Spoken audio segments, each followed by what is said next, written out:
ओम श्री गणेशाय नमः। ओम गं गुरुवे नमः। ओम नमः शिवाय। शिवजी सदा सहाय। कोटि रुद्र संहिता अध्याय 22 विश्वेश्वर ज्योतिर्लिंग और उनकी महिमा के प्रसंग में पंच क्रोशी की महत्ता का प्रतिपादन। सूत जी कहते हैं, मुनिवरों, अब मैं काशी के विश्वेश्वर नामक ज्योतिर्लिंग का महात्म्य बताऊंगा, जो महापातकों का भी नाश करने वाला है। तुम लोग सुनो। इस भूतल पर जो कोई भी वस्तु दृष्टिगोचर होती है, वह सच्चिदानंद स्वरूप, निर्विकार एवं सनातन ब्रह्म रूप है। अपने कैवल्य यानी अद्वैत भाव में ही रमने वाले उन अद्वितीय परमात्मा में कभी एक से दो हो जाने की इच्छा जागृत हुई। फिर वे ही परमात्मा सगुण रूप में प्रकट हो शिव कहलाए। वे शिव ही पुरुष और स्त्री दो रूपों में प्रकट हो गए। उनमें जो पुरुष था उसका शिव नाम हुआ, और जो स्त्री हुई उसे शक्ति कहते हैं। उन चिदानंद स्वरूप शिव और शक्ति ने स्वयं अदृष्ट रहकर स्वभाव से ही दो चेतनों यानी प्रकृति और पुरुष की सृष्टि की। मुनिवरों, उन दोनों माता पिताओं को उस समय सामने न देखकर वे दोनों प्रकृति और पुरुष महान संशय में पड़ गए। उस समय निर्गुण परमात्मा से आकाशवाणी प्रकट हुई, तुम दोनों को तपस्या करनी चाहिए, फिर तुमसे परम उत्तम सृष्टि का विस्तार होगा। वे प्रकृति और पुरुष बोले, प्रभो शिव, तपस्या के लिए तो कोई स्थान है ही नहीं, फिर हम दोनों इस समय कहाँ स्थित होकर आपकी आज्ञा के अनुसार तप करें। तब निर्गुण शिव ने तेज के सारभूत 5 कोस लंबे चौड़े शुभ एवं सुंदर नगर का निर्माण किया, जो उनका अपना ही स्वरूप था। वह सभी आवश्यक उपकरणों से युक्त था। उस नगर का निर्माण करके उन्होंने उसे उन दोनों के लिए भेजा। वह नगर आकाश में पुरुष के समीप आकर स्थित हो गया। तब पुरुष श्री हरि ने उस नगर में स्थित हो सृष्टि की कामना से शिव का ध्यान करते हुए बहुत वर्षों तक तप किया। उस समय परिश्रम के कारण उनके शरीर से श्वेत जल की अनेक धाराएं प्रकट हुई, जिनसे सारा शून्य आकाश व्याप्त हो गया। वहाँ दूसरा कुछ भी दिखाई नहीं देता था। उसे देखकर भगवान विष्णु मन ही मन बोल उठे, यह कैसी अद्भुत वस्तु दिखाई देती है। उस समय इस आश्चर्य को देखकर उन्होंने अपना सिर हिलाया, जिससे उन प्रभु के सामने ही उनके एक कान से मणि गिर पड़ी। जहाँ वह मणि गिरी, वह स्थान मणिकर्णिका नामक महान तीर्थ हो गया।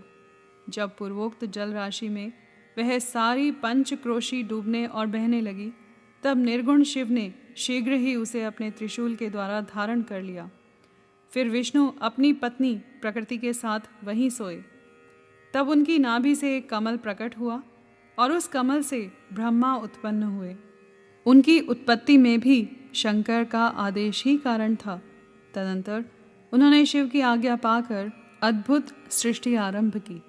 ब्रह्मा जी ने ब्रह्मांड में 14 भुवन बनाए। ब्रह्मांड का विस्तार महर्षियों ने 50 करोड़ योजन का बताया है। फिर भगवान शिव ने यह सोचा कि ब्रह्मांड के भीतर कर्म पाश से बंधे हुए प्राणी मुझे कैसे प्राप्त कर सकेंगे। यह सोचकर उन्होंने मुक्ति दायिनी पंचक्रोशी को इस जगत में छोड़ दिया। यह पंचक्रोशी काशी लोक में कल्याणदायिनी, कर्म बंधन का नाश करने वाली, ज्ञानदात्री तथा मोक्ष को प्रकाशित करने वाली मानी गई है।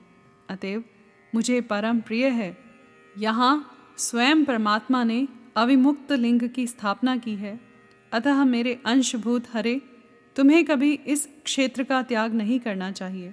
ऐसा कहकर भगवान हर ने काशीपुरी को स्वयं अपने त्रिशूल से उतारकर मृत्युलोक के जगत में छोड़ दिया।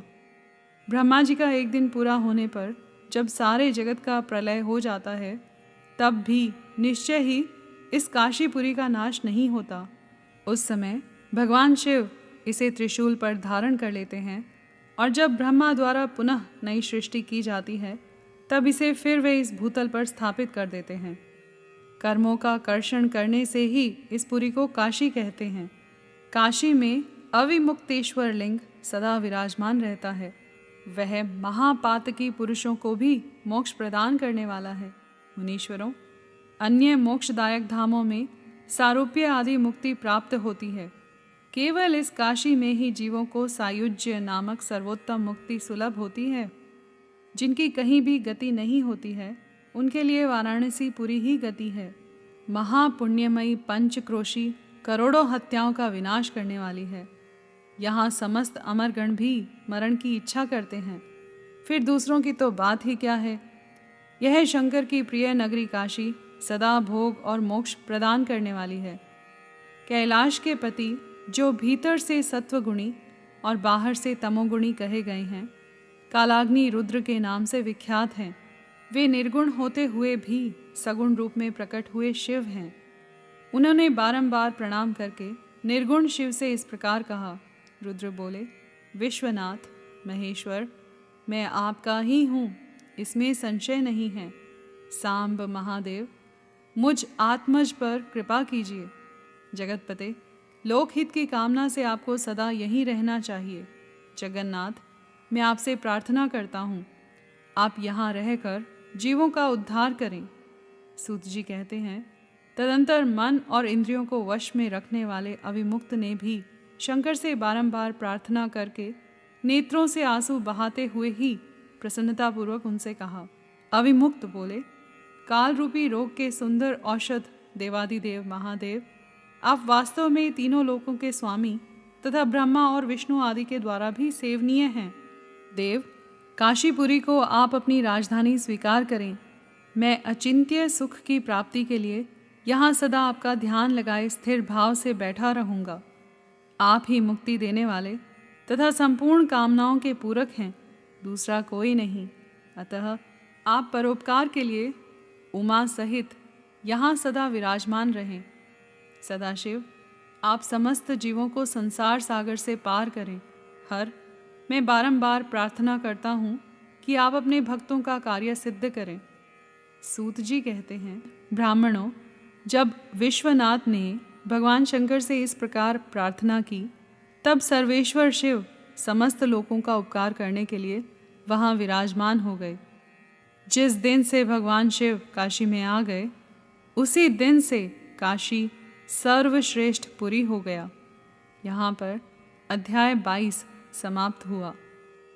कर्पूर गौरम करुणावतारम संसार सारम भुजगेंद्रहारम सदा वसंतम हृदयारविंदे भवम भवानी सहितम नमामि।